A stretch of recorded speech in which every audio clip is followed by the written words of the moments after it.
J'aimerais pouvoir vous dire que je me suis trompé.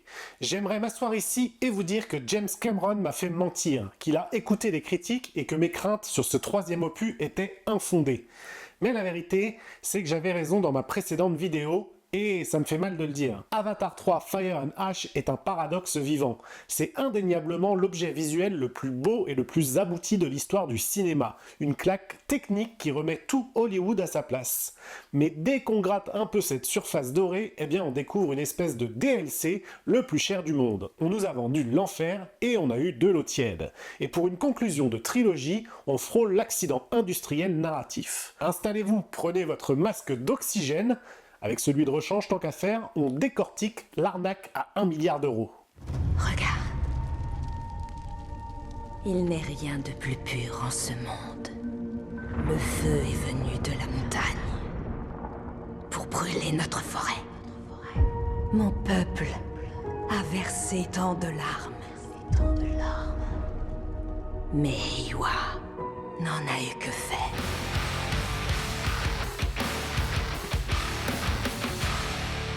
Bon, rembobinons 2 secondes pour bien comprendre où on met les pieds, car le contexte explique 80% des défauts du film à mon sens. Pour ceux qui ont passé les 3 dernières années en cryosommeil, Avatar 3 reprend quasi immédiatement après la fin de La Voie de l'eau. La famille Sully est en deuil après l'appart de Netayan, ils sont toujours réfugiés chez les Metkayana, le peuple de l'eau, et tentent de se reconstruire. Sauf que la guerre avec les colons humains ne s'arrête jamais et qu'une nouvelle menace émerge. Les mystérieux peuples des cendres menés par la chef Varang. Sur le papier, la promesse était intéressante et elle nous avait plutôt hypé. Des navires brutaux, un biome volcanique hostile et une tonalité beaucoup plus sombre. On s'attendait à voir Pandora brûler, à voir du sale, du gris et de la géopolitique. Sauf qu'il y a un détail de production crucial qu'il ne faut jamais oublier avant d'aller voir ce film de 3h20. Ce n'est pas une suite au sens classique du terme. Ce n'est pas un film écrit après avoir digéré les retours du public sur le deuxième opus. Non, le film a été tourné en même temps que La Voie de l'eau, entre 2017 et 2018. C'est littéralement la deuxième moitié d'un script de 7 heures que Cameron a coupé en 2 à la machette au montage parce que c'était trop long pour le sortir en une fois. Pourquoi je vous raconte ça? Eh ben, parce que ça se sent terriblement, je trouve, à l'écran. On n'est pas en face d'une nouvelle proposition artistique ou une évolution de la saga. On est face à un étirement. On est face aux scènes qu'il n'a pas pu caser dans le précédent opus. Concrètement, on n'est pas devant Avatar 3, mais plutôt devant Avatar 2, partie 2. Et c'est précisément là que le film se plante les pieds dans le tapis, à mon sens. On pensait découvrir un nouveau monde, et on se retrouve au contraire piégé dans les chutes de montage du précédent.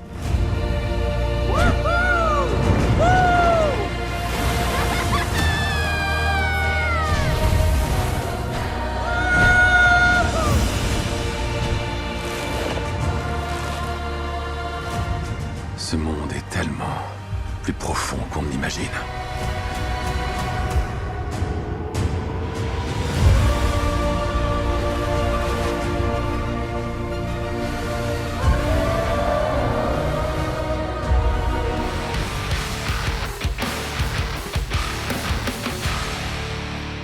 Pour cette partie analyse, on va diviser tout ça en 4 points majeurs parce qu'il y a énormément de choses à dire sur comment Cameron a réussi l'impossible sur la forme tout en échouant à mon sens sur le fond. Commençons par évacuer l'évidence parce qu'il faut être honnête intellectuellement. Visuellement, c'est intouchable. Je suis le premier à râler sur les effets spéciaux bâclés des productions Marvel récentes par exemple, donc quand c'est parfait, eh bien il faut le dire. Si vous aimez le cinéma pour l'immersion sensorielle, allez voir le film en salle, en IMAX si possible, c'est une claque absolue. On a dépassé le stade du photoréalisme, l'intégration des acteurs réels comme Spider, avec les navis, c'est devenu quasiment invisible, les textures de l'eau, la physique de l'eau, encore elle d'ailleurs, la lumière. Cameron prouve ici qu'il a 10 ans d'avance sur tout le reste de l'industrie du cinéma. Il y a même un point technique majeur qui a été corrigé par rapport au deuxième film et qui mérite d'être souligné.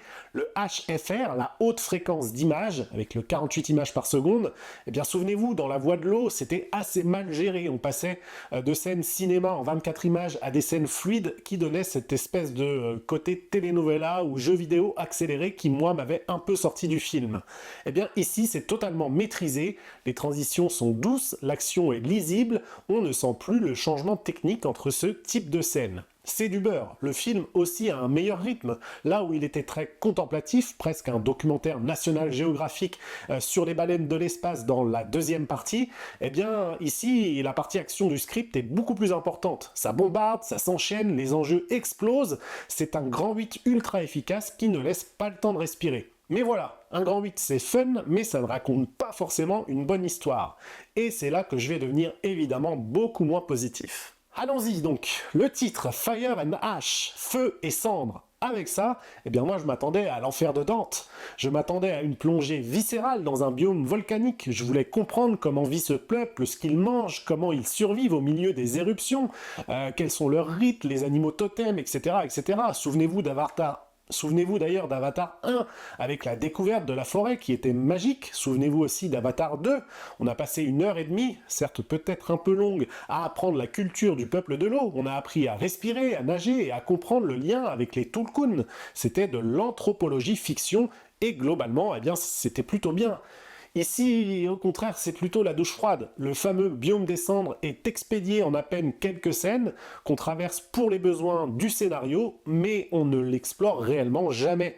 C'est visuellement assez pauvre, avec du gris, du noir et de la fumée sur des cailloux, et culturellement, eh bien, ça n'apporte aucune profondeur à notre monde de Pandora.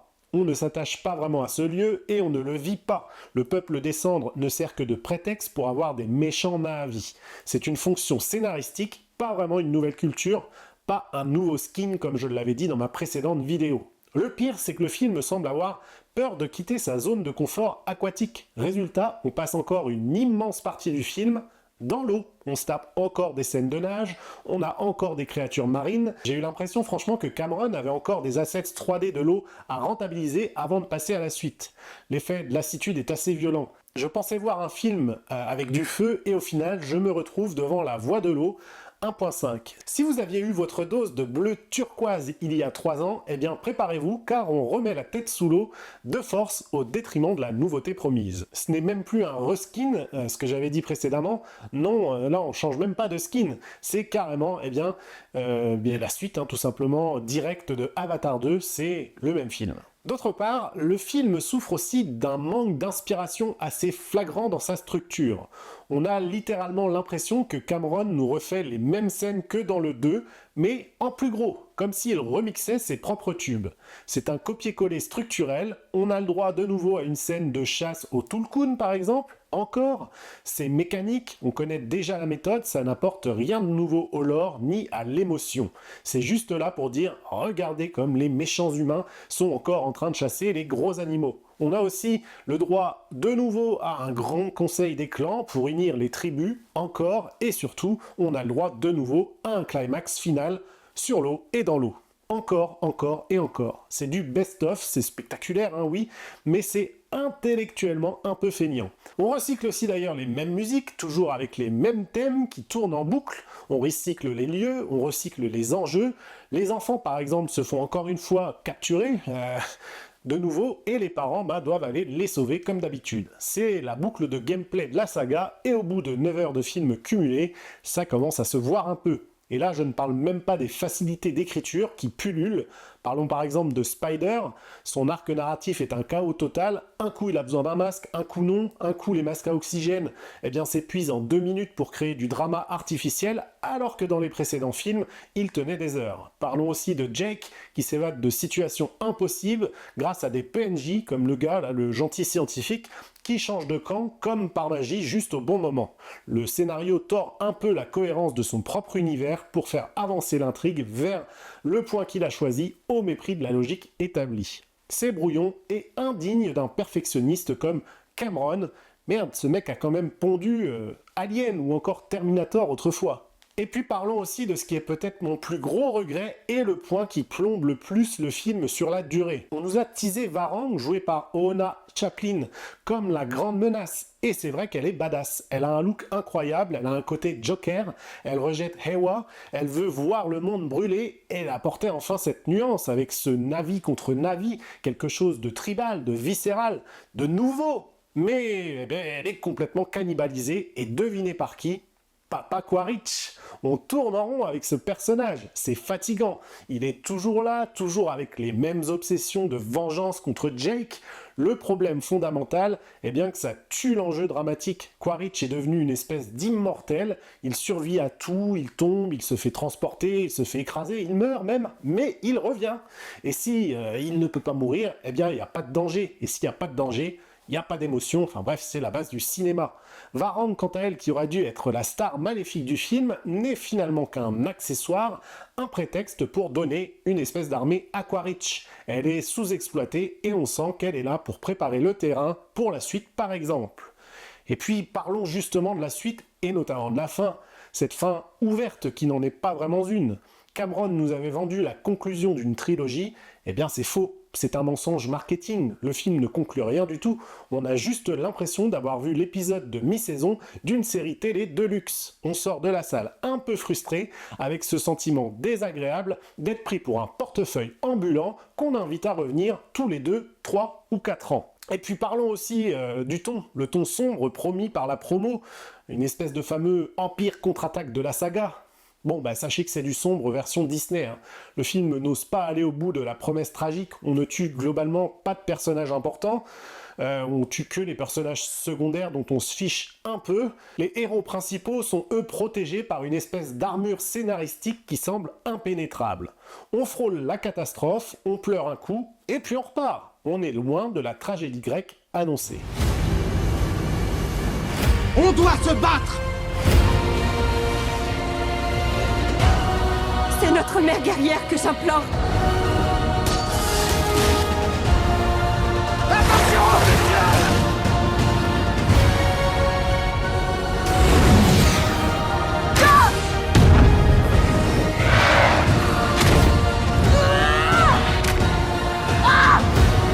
Je vais te tuer, je jure!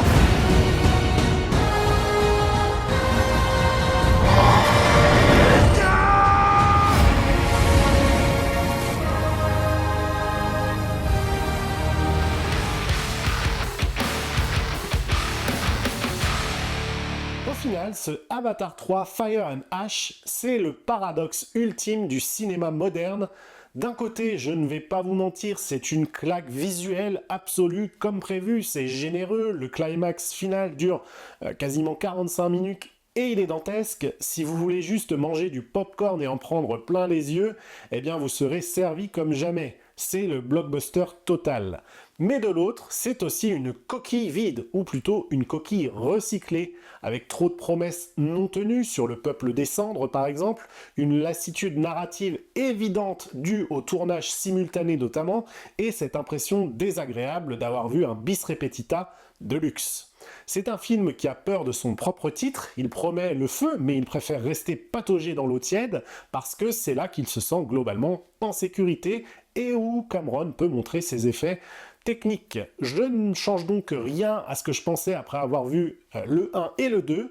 Je ne suis pas un grand fan de cette saga car elle privilégie systématiquement la prouesse technologique sur l'audace narrative, et ce troisième opus est le pire élève de la classe à ce niveau-là. C'est beau, c'est rythmé, mais c'est une redite, tout simplement.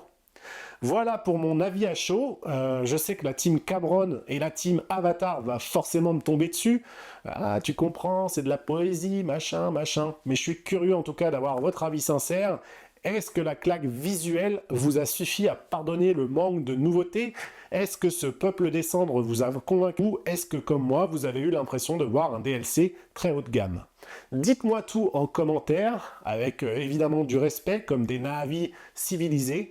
Si cette critique vous a plu, pensez à soutenir la chaîne avec un petit like, avec un abonnement, pour ne pas rater les prochaines vidéos. On se retrouve très vite pour parler de vrais films originaux ou pas. D'ici là, gardez l'œil ouvert, méfiez-vous des prophètes, surtout quand ils s'appellent James Cameron. Allez, salut!